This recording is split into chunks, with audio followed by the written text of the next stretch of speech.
Hello, good morning mga idol. Kumusta mong tanan diha? Kumusta mo diha kurot?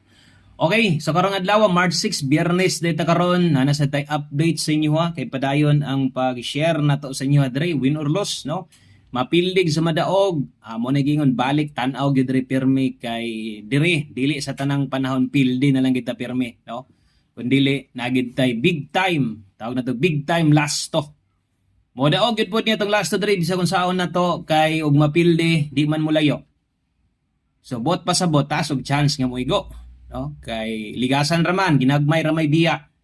So untag karong adlaw natay makuha nga padaog og palihog ko i-share ning short video ra man unya pag-share nimo siguro asad nga naka-follow og naka-subscribe sad ka dire. So mora ni diskarte follow lang og subscribe aron mabantayan nimo nga nag-update na ko. Unang last to 28, ikaduhang last to 25 ampo mo nga naay mamosti nga dos. Okay ra sad bisag mo ending at least no.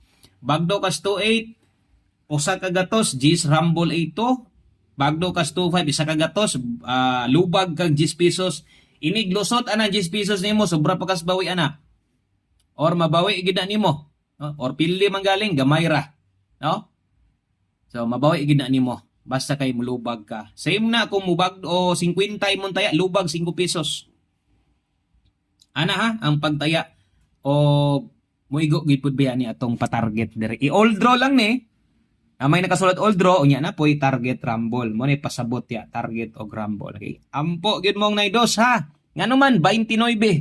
Basta gani na ay mag-blow karon. Mag-blow gani ang didtos na ko na or naas tumoy basa ka ng duha. Mo na giingon nga swak gyud nitong last ron. Kana lang daghang salamat. Good luck sa tanan. Bye-bye.